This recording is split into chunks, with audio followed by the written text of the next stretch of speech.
They finally built the perfect android. Then it immediately went full Terminator. It ignored every order, massacred an entire room of VIPs, and became obsessed with killing one little girl. Unfortunately for it, the girl has the only detective crazy enough to stand in its way. The story begins on the moon, inside a massive crater city known as Regolis, the City of Moonlight.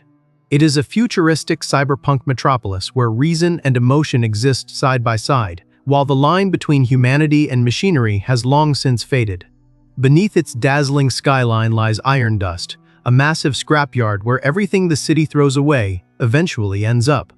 Broken robots, discarded cybernetic parts, artificial bodies, and forgotten machines are all piled together before being sold on the black market. Inside one of the scrapyard warehouses, exhausted workers dismantle damaged robots under the watchful eye of an armed supervisor. He constantly pushes everyone to work faster, warning them that anyone who fails to meet the daily quota will leave empty-handed. Hidden in the shadows, a stranger quietly watches the operation. One of the workers notices him and immediately becomes suspicious. When asked who he is, the man calmly introduces himself as Sid Blake, a private detective. The warehouse instantly falls silent. The smugglers raise their weapons, and their leader demands to know how he got inside. Instead of showing any fear, the detective casually explains that he is only there to retrieve something that belongs to his client. Whatever illegal business they're running is none of his concern. One of the gang's biggest enforcers steps forward, his massive cybernetic arm gleaming beneath the warehouse lights. Mocking the detective, he declares that anyone snooping around their business has already signed their own death warrant. Without another word, the brute throws a devastating punch. The detective catches the metallic fist with his own cybernetic arm as if it weighs nothing. He calmly reminds the thug that he threw the first punch. A single counterattack follows. The detective's fist slams into the giant's cybernetic arm, shattering it in one blow. Everyone freezes. Yeah, the biggest guy in the room just got folded with one punch. Realizing brute force isn't enough, the gang leader orders everyone to open fire. Bullets immediately fill the warehouse. The detective sprints through the gunfire, drawing his pistol while moving. Two gunmen drop before they even realize he's shooting back. He dives behind cover as the remaining attackers continue spraying bullets, patiently waiting for the perfect opening. Then even more armed thugs rush into the warehouse from outside. Big mistake. The detective quickly turns his attention toward the reinforcements and eliminates them before they can properly enter the fight. Watching his men waste ammunition without landing a single hit, the furious boss screams at them to stop panicking and actually aim. A second later, a grenade lands right beside them. The remaining gunmen desperately try to run. They don't make it. The explosion wipes them out, leaving only the terrified boss standing. His confidence disappears instantly. He begs the detective to stop and offers to hand over whatever he wants. The detective simply tells him he's looking for a stolen cybernetic cat. Moments later, the little robotic pet is safely returned to its elderly owner. Grateful beyond words, she pays the detective in cash, exactly as promised. Pocketing the payment, he hands her his business card with a smile. Sid Detective Agency. Please come again if you ever need help. Case closed. Later that evening, the detective heads back to his small office, hoping to finally grab some dinner. Before he can even get inside, he's intercepted by Viola, a journalist with a habit of showing up whenever trouble is around the corner. The detective proudly claims he spent the day solving a huge case. She immediately calls his bluff, guessing he was probably chasing another lost robot cat. The look on his face says everything. When he accuses her of spying on him, she casually admits she even took pictures. Instead of arguing, she reveals the real reason she's here. She has a job for him. Inside the office, she hands over an envelope containing an employee ID card belonging to Kane Technology. The following night, the corporation will be holding an exclusive VIP product showcase at one of its luxury hotels.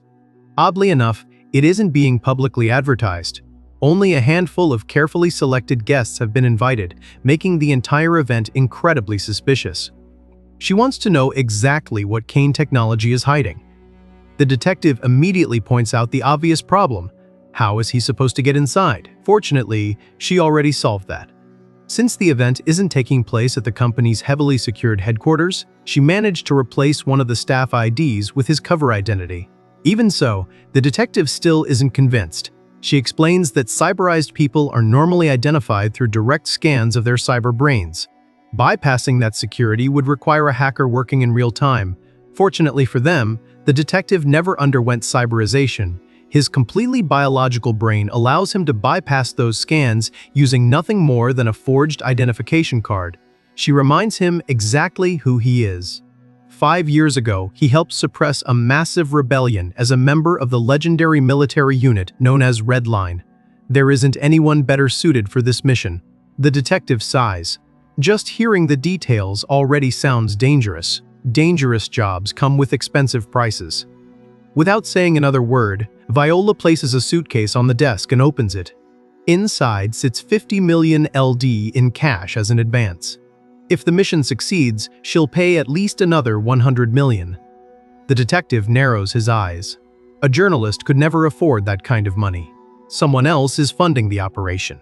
Viola refuses to reveal her client. After thinking it over, the detective finally accepts the mission, but doubles the success fee to 200 million LD. To his surprise, she agrees immediately. Watching her accept without hesitation, the detective quietly regrets not asking for even more.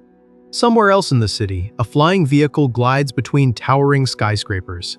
Inside sits a young girl named Lynn Zeno wearing a VR headset beside her mother, Sarah Zeno. Her mother reminds her they've almost arrived and tells her to get ready. Lynn complains that she'd rather stay home, but Sarah reminds her they already agreed not to argue about it. This is an invitation-only presentation that very few people are allowed to attend. Reluctantly, the girl gives in before joking that her mother really is the best. After landing at the hotel, she waves goodbye to the family's robotic chauffeur, Albert, telling him to come back if she calls. Mother and daughter approach the entrance, where 2 humanoid attendants verify their identities before instructing them to synchronize their cyber firewalls with the hotel's security network. Once cleared, they're welcomed into an elegant ballroom filled with influential guests enjoying a lavish banquet. A company representative escorts Sarah to her reserved table. Standing only a few steps away, disguised as an ordinary waiter, the detective quietly observes every guest entering the hall. Soon, the lights dim. An announcer welcomes everyone to Kane Technologies' exclusive VIP showcase before introducing the company's CEO, Silas Grain.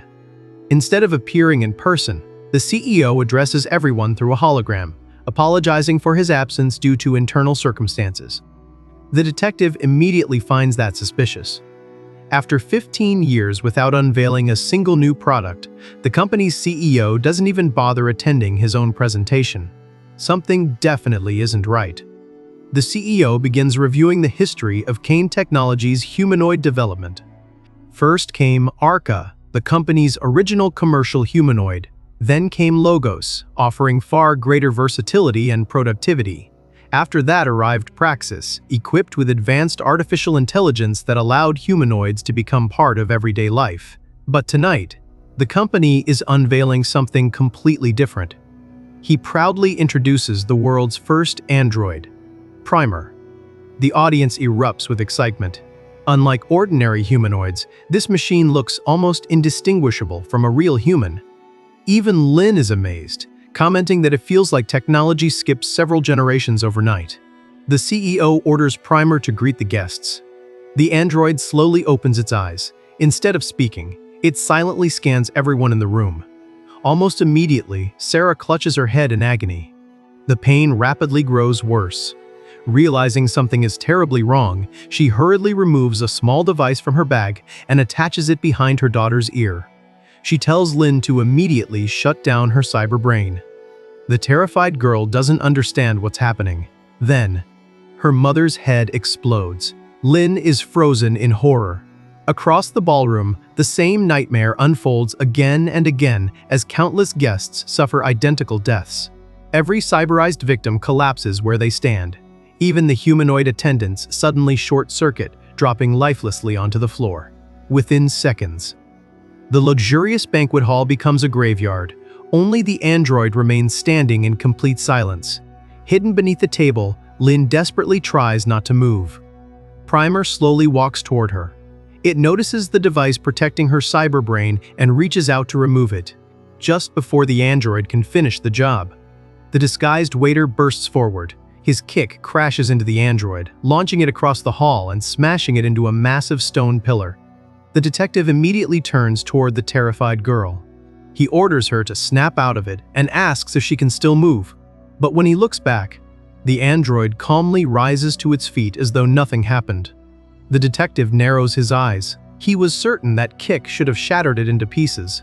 Just what kind of monster had Kane Technology created? Back at Kane Technology's headquarters, the CEO immediately receives word that the live hologram feed from the showcase has been cut. Instead of panicking, he quietly asks for a status report.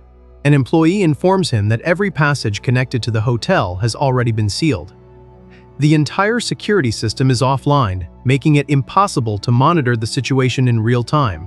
However, the last CCTV transmission confirmed that there are still survivors. One is Lynn Zeno, the daughter of director Sarah Zeno. The other is far more concerning. There are no cyberscan records for him at all. The hotel staff ID he used belongs to a completely fabricated identity. The CEO immediately realizes what that means. Someone with a completely biological brain managed to infiltrate the event. A rat.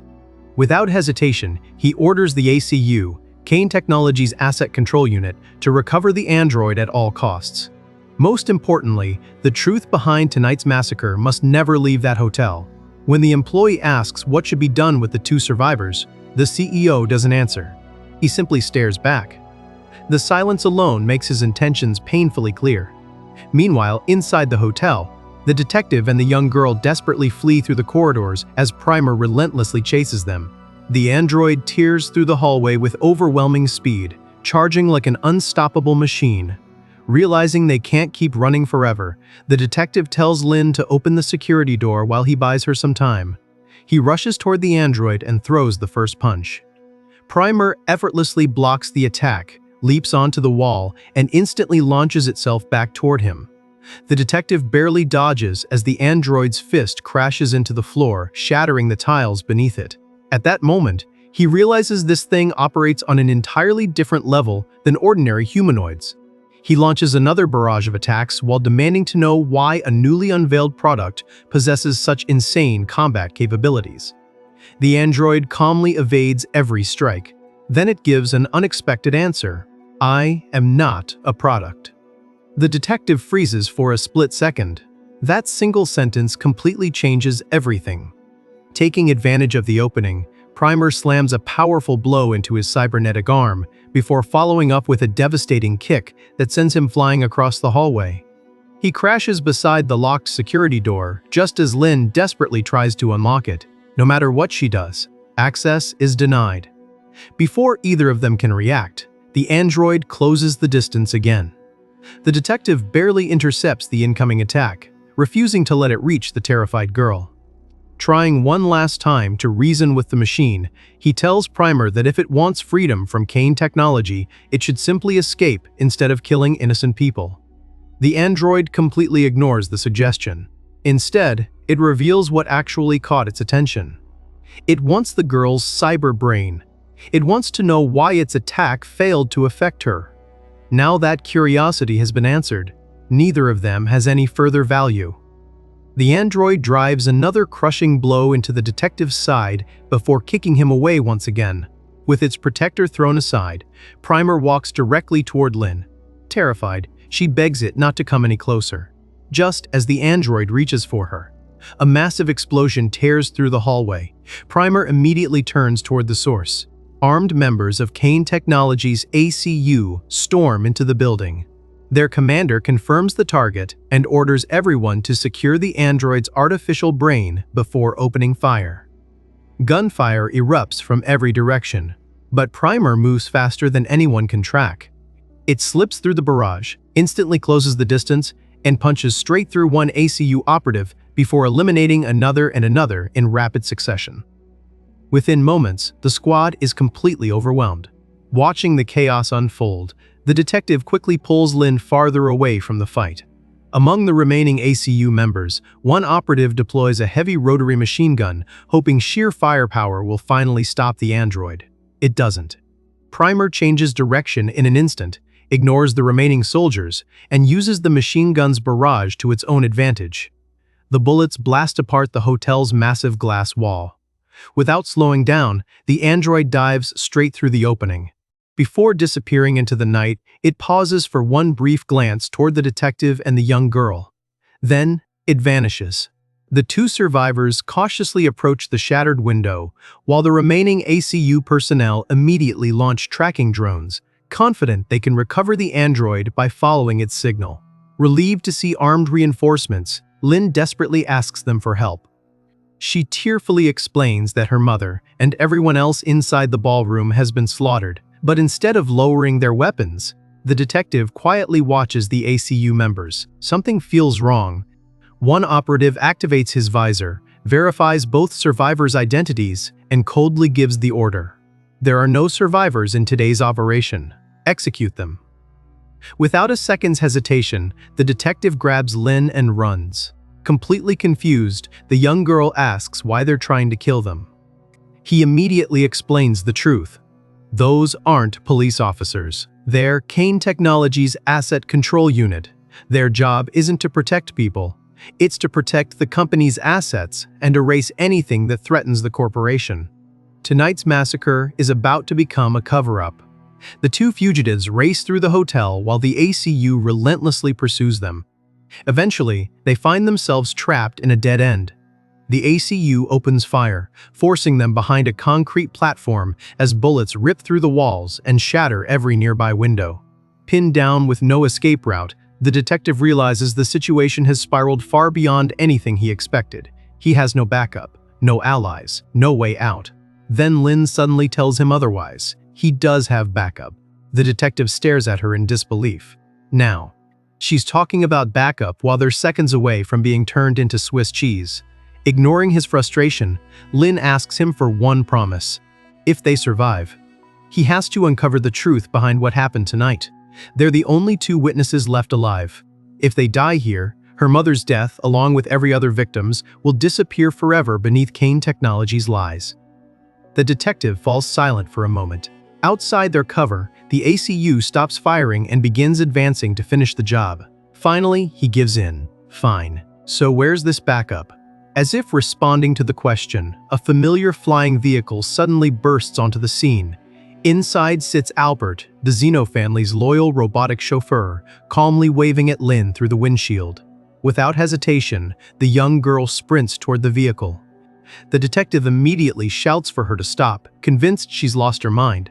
Then, realizing it's their only chance to survive, he dives into the van right behind her. The detective and Lin barely make it inside the flying van before Albert accelerates away from the hotel, putting as much distance as possible between them and Kane Technologies' kill squad.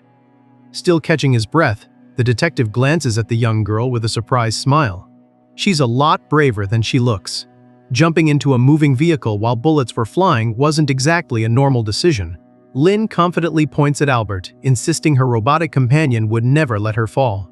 The humanoid simply gives her a cheerful thumbs up. The detective studies the robot more carefully. His voice communication system doesn't seem to work, and his design doesn't resemble any humanoid manufactured by Kane Technology. Lin explains that Albert wasn't built by Kane Technology at all.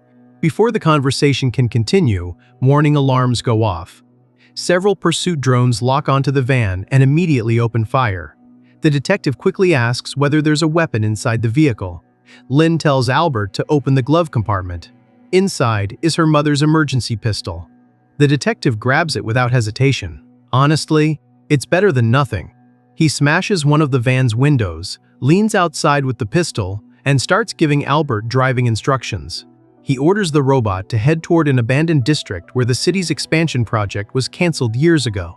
Since nobody lives there anymore, they'll have enough room to maneuver without worrying about civilians. Lin interrupts him. His name is Albert, not Driver. The detective brushes it off. That's really the part she's worried about right now. He continues issuing instructions. Push the engines until the thermal barrier begins to overheat. Once that happens, match the drone's altitude and break away at the perfect moment. Albert flashes another confident thumbs up. The detective scans the pursuing drones, searching for a structural weak point. Finally, he spots one. Right on cue, Albert pushes the engines to their limit. The van surges forward as the detective opens fire through the shattered window. The drones relentlessly return fire. One burst tears through the van's rear window, sending bullets ripping into the cabin. The detective waits for the perfect angle. Now, he fires again. One drone explodes instantly. Its burning wreckage crashes directly into another pursuing drone, destroying both in a spectacular chain reaction. Only one remains. Unfortunately, the detective is completely out of ammunition. Lin immediately turns to Albert. Now, it's all up to him. The loyal robot dives deep into the dark construction zone, weaving between unfinished skyscrapers, while the final drone chases close behind. The detective suddenly notices where they're heading. There's no road ahead. Albert doesn't slow down. Instead, he flies straight into the unfinished building itself. The drone blindly follows. The van races through the dark concrete interior, while debris flies in every direction. A second later, Albert bursts out the opposite side of the building. The drone emerges right behind it, only to discover its target has completely vanished. It begins scanning the surrounding area. Then, Albert makes his move. The van suddenly drops from above like a falling hammer, crashing directly onto the drone and smashing it out of the sky. The machine erupts into flames. Lin cheers in excitement, praising Albert for the incredible maneuver. Even the detective can't hide his admiration. Looks like the silent robot really knows how to drive. Their celebration doesn't last long. The van's damaged engines suddenly fail. Power cuts out completely. The vehicle begins plummeting into the abandoned construction district below. Despite the catastrophic failure, Albert expertly guides the van into a controlled crash, protecting both passengers from serious injury. Once everything finally comes to a stop, the detective immediately checks on Lin. She assures him she's fine. Albert proudly displays a message across his face. Nice landing, complete with another thumbs up. The detective can't help but smile. Good job. After climbing out of the wrecked van, Lin looks around nervously and asks whether Kane Technology will continue chasing them. The detective believes they've shaken their pursuers, at least for now. As the adrenaline wears off, Lin suddenly stumbles. The detective quickly asks whether she's injured. She shakes her head. It's not her body. Everything happened so fast that her mind still hasn't caught up. Her mother was murdered right in front of her eyes, yet it still doesn't feel real. She admits that although she begged the detective to uncover the truth, she honestly has no idea what she's supposed to do next. The detective adjusts his glasses before giving her a simple piece of advice. If she doesn't know where to start, then she should just keep moving. Sitting still won't solve anything. As long as she keeps walking forward, eventually she'll find the answer she's looking for. His words give her just enough strength to wipe away her tears and stand back up. The detective reminds her they can't stay there. Kane Technology will almost certainly send more teams to hunt them down. Lin quietly asks what they'll do after they escape. The detective already has a plan. The first person he needs to contact is the one who dragged him into this entire mess, his client.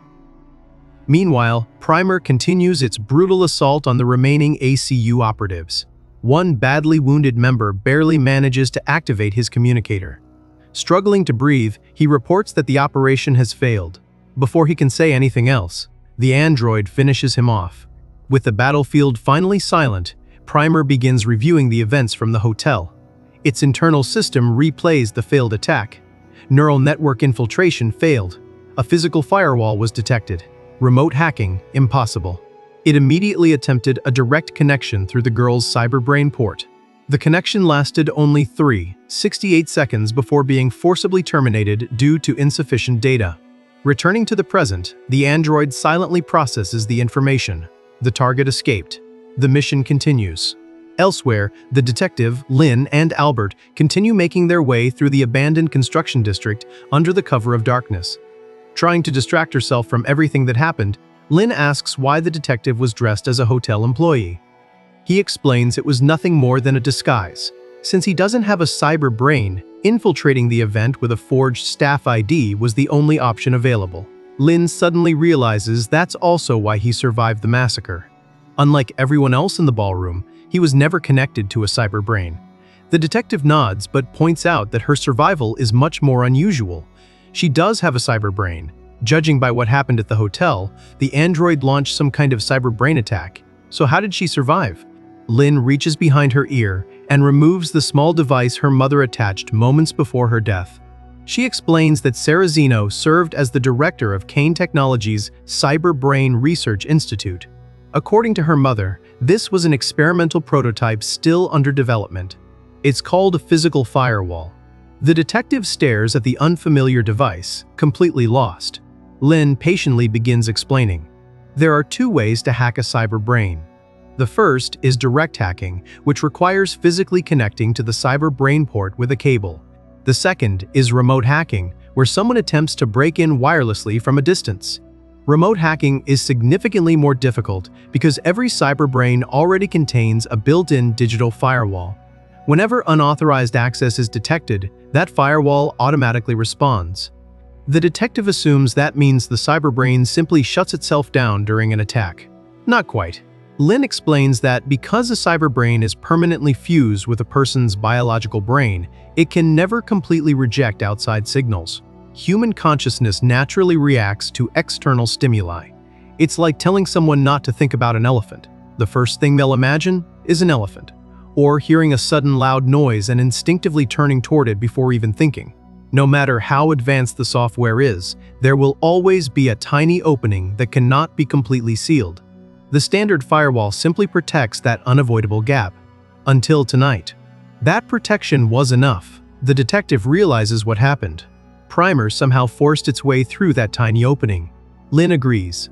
The android was likely performing hundreds of hacking attempts every second at different frequencies, completely overwhelming the digital firewall. Even worse, it did this remotely against multiple victims simultaneously. No human hacker could ever achieve something like that. The detective looks back at the prototype in her hand. So, this device stopped it. Lynn admits she doesn't know every technical detail, but her mother explained that the physical firewall works on a completely different principle. Instead of acting like a digital shield that blocks incoming attacks, it physically isolates the cyber brain itself. Rather than defending the opening, it removes the opening altogether. At least, that's the theory. Considering she's still alive, it clearly worked. Once Primer realized remote hacking had failed, it immediately switched to direct hacking by reaching for her cyber brain port. Fortunately, the detective interrupted it before the connection could be completed. Now, everything finally makes sense. Still, something continues bothering him. At first, he assumed the android simply wanted to escape from Kane Technology. But during the battle, it temporarily abandoned that goal and became completely obsessed with Lynn's cyber brain. Then, the moment the situation turned against it, it abandoned her and fled. That means her cyber brain is important, but not its highest priority. Primer is chasing something even more valuable, which can only mean one thing. Tonight's massacre wasn't the end. It was only the beginning. As they continue walking through the abandoned district, Albert suddenly points toward a distant communication terminal. The detective immediately uses it to contact Viola. The call connects almost instantly. Relieved to hear his voice, the journalist asks if he's all right. The only thing the news is reporting is that there was an accident at the hotel. Kane Technology has already locked down all information, making it impossible to learn anything else. The detective isn't surprised. He asks where she is. Viola tells him she's waiting outside his detective agency, assuming he would return there if he survived. He quickly gives her the office password and tells her to retrieve his gun along with a change of clothes. He won't be able to use the office anymore. After tonight, Kane Technology has almost certainly realized the employee ID was forged. They may not know his real identity yet, but eventually they'll track him down. If anything happens to his office in the meantime, he jokes that he'll simply add the damages to her bill. Viola casually tells him to charge whatever he wants. The detective then tells her to meet them at the coordinates he'll send. Only after they meet will they discuss everything else. Confused, Viola asks what he means by them. The detective simply tells her she'll understand once she arrives. Then his tone becomes serious. He accepted her request knowing she was hiding something. That ends now. He wants the complete truth. Viola lets out a quiet sigh. She knows she no longer has the luxury of keeping secrets. She asks for the office password and their location before ending the call. A short while later, she arrives at the detective agency and unlocks the office using the password he provided. She has no idea. Someone has already been watching her from the shadows. Perched nearby stands a mysterious figure wearing a cybernetic skull mask. As she enters the building, the masked man lets out a quiet, unsettling laugh. News broadcasts across the city abruptly interrupt their regular programming. An emergency statement from Kane Technologies' CEO fills every screen. Silas Grain solemnly announces that several lives were tragically lost during an unfortunate incident at the Kane Technology Hotel. According to him, the company currently suspects the event was a terrorist attack and has committed every available resource to uncovering the truth. He apologizes for being unable to reveal further details while the investigation is ongoing and promises full support for every victim's family. The detective watches the speech in silence before telling Albert to turn it off. The robot immediately ends the broadcast that had been projecting from his face. The detective can't help scoffing. The CEO speaks as if he has no idea what happened, despite knowing perfectly well that his own android caused the massacre. Lynn quietly admits she expected Kane Technology to hide the truth, but even she didn't think they would erase the survivors from the story entirely. The detective explains that the company is simply keeping that information in reserve. If revealing the survivors ever benefits them, they'll release the information on their own terms and twist it however they want. Lynn lowers her head.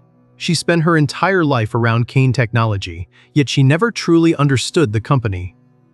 The detective tells her to prepare herself.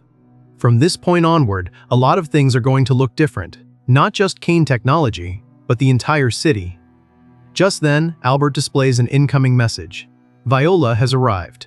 She steps out of her vehicle and immediately looks the detective over. Satisfied that all his limbs are still attached, she casually remarks that he seems perfectly fine. The detective instantly loses his patience.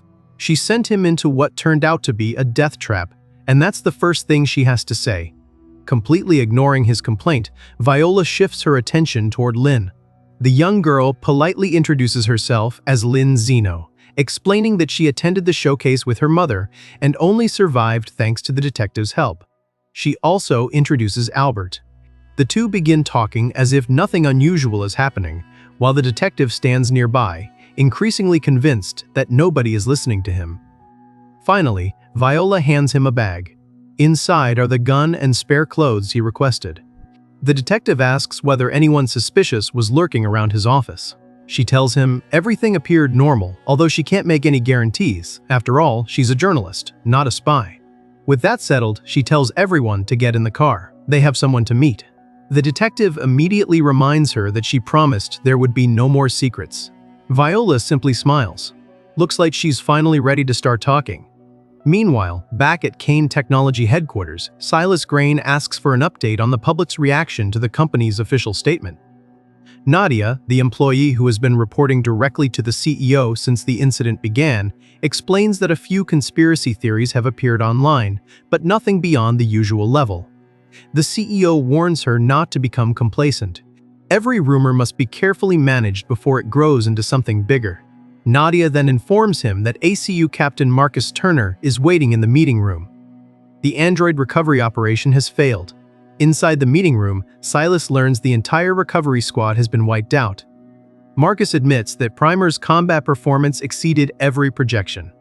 After eliminating the ACU unit, the android detected that its artificial brain signal was being tracked and deliberately destroyed itself to prevent anyone from locating it. Search drones have already been deployed across the city to recover the remains. The CEO's expression darkens.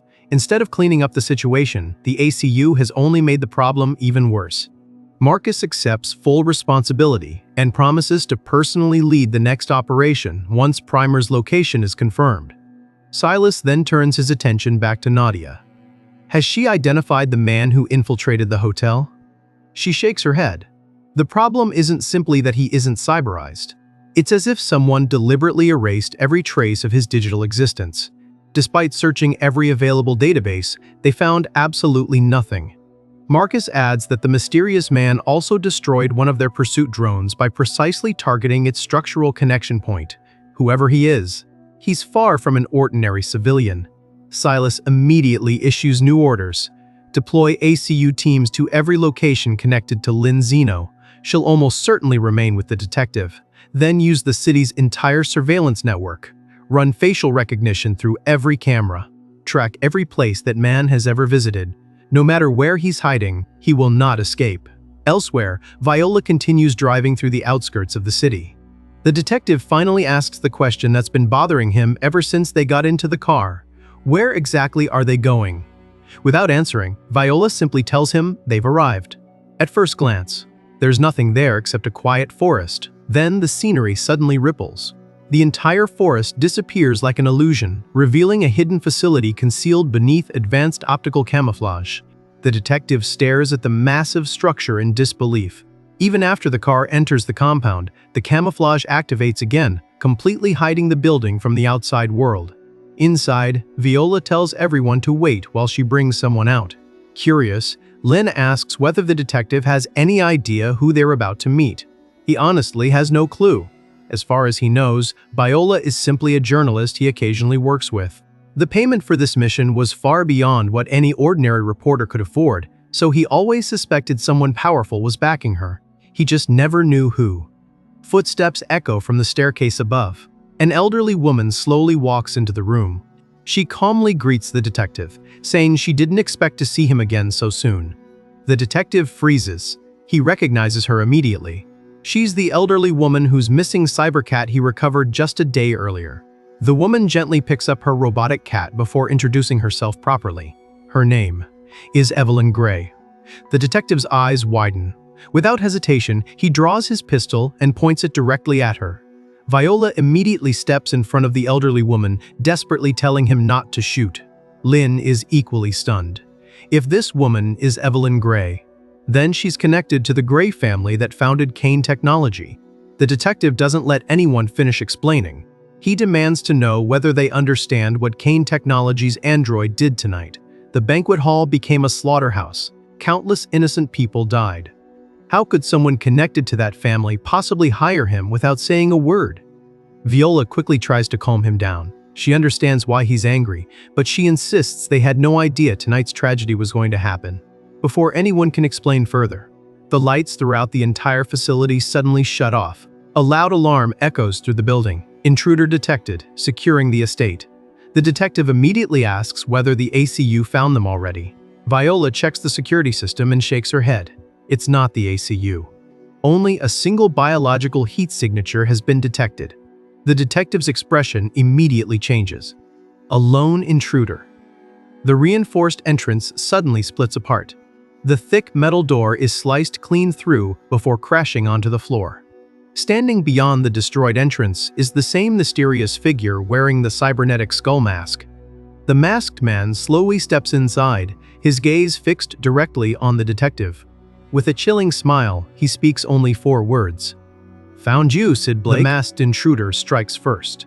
The detective narrowly avoids the opening slash and immediately draws his pistol, firing several rounds in rapid succession. The mysterious man effortlessly deflects every bullet with his sword. The detective demands to know who he is and, more importantly, how he knows his name. The masked man answers with a chilling certainty. He knows Sid Blake very well. Before the detective can press him further, the masked swordsman attacks again. The detective counters with a powerful kick that sends his opponent sliding backward before shouting at Viola and Evelyn to stay down. Suddenly, Viola yells a warning. "He's right in front of you." The detective instinctively looks up. The masked man is already above him, sword raised for a killing strike. As he swings downward, he coldly asks where the detective is looking. Is he really trying to protect someone while ignoring the enemy standing right in front of him? The detective narrowly rolls aside as the blade crashes into the floor. He immediately empties the rest of his magazine, but once again, the masked man slices every bullet out of the air before retaliating with a powerful kick. The detective barely creates enough distance to recover. The relentless assault forces him into a corner. Seeing an opportunity, the masked swordsman thrusts forward. At the last possible second, the detective ducks beneath the attack. The blade buries itself deep into the wall. For the first time, The masked man is vulnerable. The detective doesn't hesitate. His cybernetic arm slams directly into the attacker's chest with tremendous force, knocking him to the ground. He immediately plants a foot on the man's chest and presses his gun against the mask. This time, he demands real answers. "Who are you?" The masked man slowly looks back at him. Then he delivers a single sentence that completely freezes the detective. "I am the ghost of those you abandoned." The detective's eyes widen. The masked man continues. 5 years ago, everyone died. Everyone except Sid Blake. Even Viola is stunned by the revelation. 5 years ago. What happened back then? The detective falls completely silent, clearly shaken by memories he has buried for years. The masked man suddenly takes advantage of that hesitation. He kicks the detective away, rips his sword free from the wall, and raises it once more. According to him, the detective has no right to keep living. Just before the killing blow lands, Lynn screams, "No." The instant her voice echoes through the room, an invisible force erupts. The masked man's cyberbrain suddenly malfunctions. Outside the building, the massive optical camouflage system also begins flickering uncontrollably. The masked man clutches his head in agony and collapses to his knees. Viola immediately turns toward Lynn. The young girl's eyes are glowing. Blood begins running from her nose. The masked man desperately grabs his head, screaming for someone to get out of his mind. A moment later, he completely loses consciousness. But Lynn pays the price as well. Her strength disappears almost instantly. The detective rushes to catch her before she falls. Desperately trying to keep her awake, he asks what she just did. Still struggling to remain conscious, Lynn quietly admits she doesn't know. She was simply terrified. She couldn't bear watching someone else die in front of her again. First, her mother, and now the detective. She couldn't let it happen. Those are the last words she manages to say before losing consciousness. The detective calls her name, trying to wake her. Evelyn Gray quickly steps forward. She identifies the condition as severe cyber brain overload. Although she doesn't fully understand what just happened, the facility has medical equipment capable of monitoring Lynn's condition. She asks the detective to trust them, at least for the girl's sake. After a brief pause, he finally agrees. Turning toward Albert, he gives the robot a simple order. "Take Lynn upstairs. Don't leave her side for even a second." Albert nods and carefully carries her toward the second floor. Viola then asks what he's planning to do with the unconscious masked man. The detective calmly looks at the fallen attacker. He'll handle him personally. Meanwhile, deep inside Kane Technologies' Cyberplant number 14, a lone man silently enters the surveillance room. Without warning, he kills the guard stationed inside. He then pulls a large control lever, unlocking a heavily secured chamber from the darkness beyond the door. Primer steps out. The man moves like a puppet, completely controlled by the android. Once his purpose is fulfilled, Primer orders him to end his own life. The man obeys without hesitation. After disposing of its disposable servant, the android continues deeper into the facility. Then, it suddenly stops. Its sensors detect an unusual signal. Abnormal cyber brainwaves. The android immediately begins analyzing the source. Signal signature matched. Cyber brain user identified. Lynn Zeno.